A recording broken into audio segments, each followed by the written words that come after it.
Good morning, good morning, good morning. Buenos dias, mi gente. Yo-yo. Welcome to Daily Discipline number 384. My name's Rob Hoback. Happy that you're here. Honored and humbled that you continue coming back. For real. Thank you. So, hey, it's a manic Monday. I don't know about you guys, but I went to bed early because of time change. I got up early because of time change. The kids were up early. It's a work day. Got lots going on, so it's time to do this. Let's go. First things first, still the realist. I'm also tired. Yeah. I'm just emotionally spent. Like I'm tired of being tired, and it is what it is. So we're here. That's what's important. My thank yous, I got a couple. Number one, I failed to mention this yesterday, but Saturday evening, my brother, the TBS, called me. We had a nice conversation. It's just always good to chat with him, and I wish I had more time. I wish he had more time.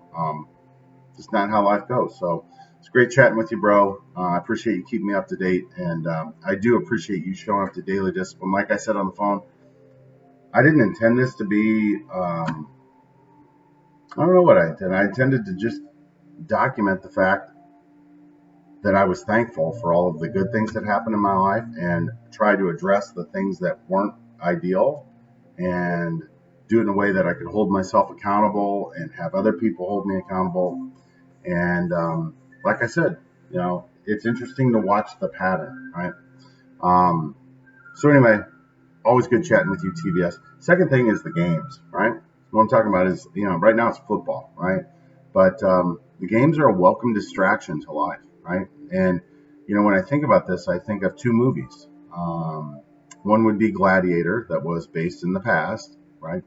And then one is The Running Man, which is based in the future. And both of them, take this idea that, the masses want to be entertained, right? They want to be entertained because they want to be distracted from their lives of oppression, right? And that, in both those cases, like, all right, well, just take the criminals and let them kill each other and we'll bet on it, right? And we'll get some, in the NFL, and, they've tried to tame it down a little bit, but, UFC and all that stuff, we're not that far from it. So it's interesting to me. And also within there, like with football, there's some really good life lessons in there. Like, be careful what you wish for, right? Or you made your bed, lie in it. And here's a couple examples. Florida State University. So if you get in the Wayback Machine, Florida State had a great thing going with Bobby Bowden, but they decided that they wanted Bobby to retire. It was time for a new change pace, and that they wanted to hand the reins to Jimbo Fisher. So they did. Well, I mean, that didn't last very long, because then Jimbo got sideways with him and went through a messy divorce. It was very embarrassing to him. So he left there rather unceremoniously and went to a lesser football program in Texas A&M. Pretty much the first university to throw a bunch of money at him, and he left. And they're mediocre too. So anyway, they get this guy Willie Taggart, and it's just been a disaster. And so they raised $20 million of private donations for his buyout. I'm sitting there thinking about it. Like, here in the state of Oklahoma, one of the hot topics right now is the budget deficit for the schools. And we're talking like less than $5 million. So does anybody else see this as an issue? Like, in a private university or a state university can raise enough money just to fire the football coach, but I'm sure they've got their own education. It just seems like our priorities are a little left up. So I don't feel sorry for Florida State at all, right? I hope you have like another 10 years of this shit. It's what you deserve. Moving on to the NFL, Miami. All I heard about all week long after that Patriots game was how Adam Gase was not, he wasn't living up to his part. I'm like, well, no shit, right? Like, they couldn't wait to get rid of him in Miami. And so the Jets pick him up, thinking that mysteriously he's not going to be the same a-hole he was down there. Well, guess what? He still is. He's a jerk. You can tell by listening to him. You can tell by looking at that team that there's no buy-in to what he's selling, right? They're regressing. They play worse every single week.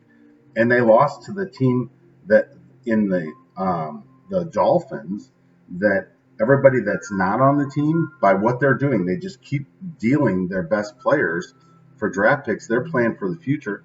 But the difference is they've got a head coach that, like, he's not playing. He ran off a couple guys that weren't interested in They were more interested in the narrative than playing, and they beat them up yesterday. That was a good win for them. I was very impressed with a subpar roster. Um, the Browns, oh, man, what a terrible product, you know. And just like a lot of people, I want to see the Browns win. They're an interesting team, but they can't get out of their own way. And then it comes out this morning that Jarvis Landry and Odell Beckham Jr. had to change their cleats at halftime. It's like you guys can't even score an effing touchdown when you get the ball on like the 6 yard line. Maybe we should stop worrying about what cleats we're wearing and worry about football. That's what you're getting paid to do, right? So, I don't think I'm going to invest any more energy in that nonsense. The Packers, yesterday when I was looking at that game, I'm like, that's a total trap game, right? 7-1 going in playing a team that's 3-5 that doesn't play well at home, late game, and the Packers just looked disinterested. They're in the second half, they showed a little bit of fire, but you just knew that they weren't going to win that game. And so, the truth is somewhere in the middle there. The Packers aren't as good as 7-1 would lead you to believe because they've played some mediocre competition, played the Chiefs without Patrick Mahomes, right? So you're 7-1, so you're probably more like a 5-3 team. Maybe 4-4. I don't know if you're playing good competition. But then, the Chargers are better than their record suggests too. So they meet in the middle and not embarrassing, just Kansas City Chiefs. Wow, they're a lot better than any of us probably thought, right? Matt Moore coming in. Like this guy was out of football for 2 years and has played well 2 games in a row, and then they won yesterday. So the question with them is, are they able to take it to the next level when Mahomes comes back, right? Because they've had their struggles, and I think part of it is that they, you see this a lot, that teams just have a superstar athlete. They're like, oh, we'll just rely on him, right? Yeah, don't buy the Los Angeles Chargers, right? That was an anomaly. That's not who they are every week. Just saying, the Bears are awful.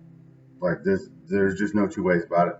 And I've been saying this since I watched the Raiders. I've watched the Raiders a couple times this year. The Raiders are going to be really good when they learn how to put this thing together. That was a quality win yesterday. Still, they make a lot of mistakes. But this is year 2 in the Gruden thing, and they're trending in the right direction. So it's just a welcome distraction to my life. Is that all I got for today? I think so. It's like 8 minutes in, too. So with that, we're going to shut her down. Hands up, peace out, we're better together. Appreciate you stopping by. We'll be back tomorrow for a 2 for Tuesday. Look forward to seeing you then. Deuces.